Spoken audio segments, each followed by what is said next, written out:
just as a disclaimer, I did get a copy of this book for free in exchange for a review.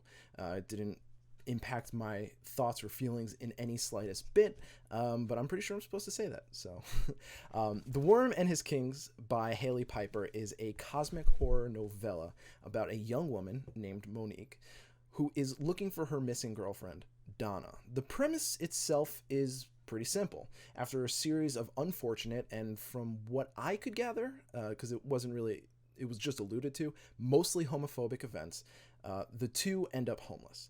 And not too soon thereafter, Donna goes missing. And at first you think it's missing. However, as the narration goes, you realize that Monique knows that she was taken. And she knows this because other women have been taken as well. So it seems to be some sort of targeted event. The story takes place in modern day Manhattan. And, you know, sometimes the setting of a horror novel is very, very, very, very important because the more realistic it is, the more it impacts the way you feel and fear. However, for this book, that modern day setting isn't necessarily as important. It doesn't really matter that it takes place in our world or another because it's less about the setting and more about the people and how they interact with the world, if that makes sense. So I think taking it in our context, in our world, will make it a little bit more frightening. But at the same time, since it's not really said or anything, and it doesn't have to be, I'm just going to assume it's a parallel world.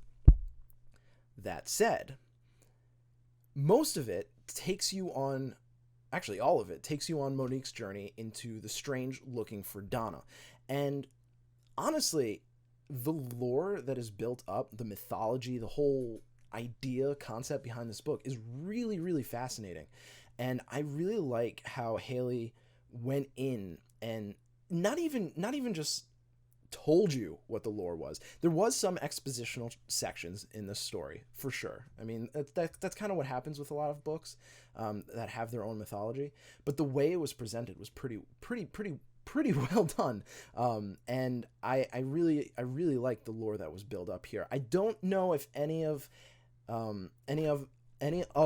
other of Hailey's books are set in this world with this lore mythology, but I'd be very curious to find out. And what I like about this book is that, well, what I like about cosmic horror in general is that when you finish reading a good cosmic horror book, you almost always come out of it with more questions than answers. And that's sort of the core defining feature of cosmic horror, is that it's supposed to be mind-boggling. It's supposed to be something that you can't comprehend. And the fear that comes from it is the dread and the existential crisis and all of that.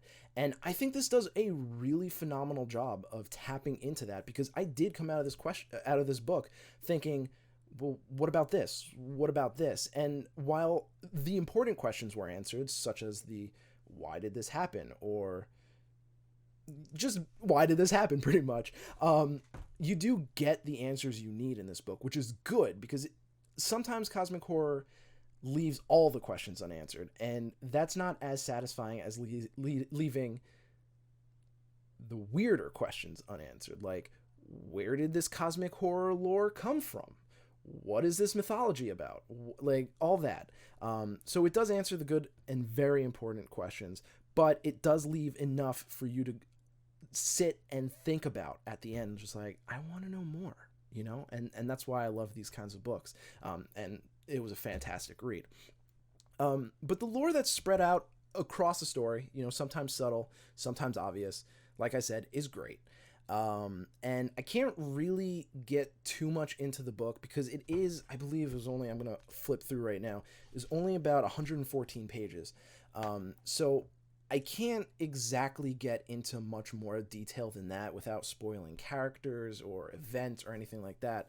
But I think the best thing I can say past the lore that was developed here and past the writing style and all of that, is that Monique is a very well-defined character. There's a few twists and turns in here, and there's one aspect about her character that I want to talk about, and I don't want to not talk about it, but I don't know necessarily if it's a spoiler. So I'm not going to talk about it, but just know that this is a very queer book. And it's really well defined, and it's not just one of those things where it's just placed in the book and it has nothing to do with anything. The queer aspects in this book are actually very, very important to the story, and it's sort of, at least the vibe I got, that it was very important to the story. Both the characterization of Monique and her purpose in the story. And as a cis white male, I can't really comment on that stuff.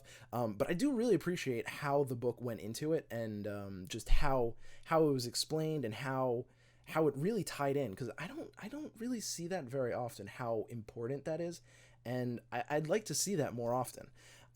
So yeah, I really, really, really, really like this book, and it was really cool, because this actually carried me through the 3 or 4 hours that I stood in line waiting to vote. I had maybe about 50 pages in by the time I went to vote, and I was just like, oh, I need something to do. I can't just stand here. So I finished reading it, and that was great. I do have one critique about this book.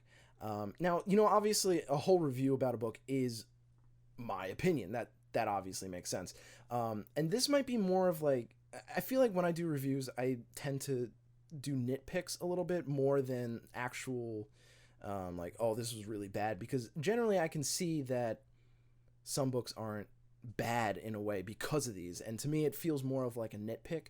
But for me, my favorite kind of cosmic horror is a slow burn, where it starts off and you have it could even be lengthy, just a huge dive into the main character's personal day-to-day life. Now, obviously, it's not that easy to get a slow burn into such a short format, such as a novella.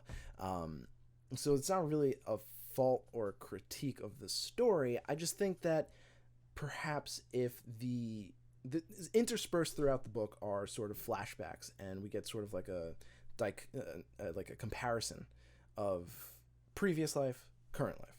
And I think if those were taken out from the middle and sort of put in the front, we would have gotten more of that slow burn, and the impacts later on would have hit a lot harder. And, I do think that it's still a solid and strong story regardless. I just think that it was a bit of a missed opportunity. Perhaps, maybe, just in my opinion, that would have hit way, way, way, way harder than it did. Still, though, it's a pretty good book. Really good book, actually. I thoroughly enjoyed it. And other than that, there really were no glaring issues. I think the sentence structures were great. I think the paragraph structures were great. This isn't the kind of story that I think would have done well with sort of like a physical layout oddity thing, which, if you guys read my reviews, I'm a sucker for physical layouts, just weird text splattered all over the thing. But overall, I think maybe the story was a touch too short, and the slow burn, learning about Monique and Donna and what they did before shit went to hell. If that was at the beginning, it would have been a significantly stronger book that would have gone from me really liking it to me probably my favorite. I think if that happened, this might have been one of my favorite stories that I've read. Otherwise, it's a really good story. I enjoyed it. If you like cosmic horror in any way, any fashion, even if it's just minor, I think you'll enjoy this story. So check out The Worm and His Kings by Hailey Piper, and this is the first book that I've read, or story that I've read by them. So I'm excited to pick up more. So either way, guys, thank you so much for watching. I really do appreciate it, and I hope to catch you guys at the next episode. Peace.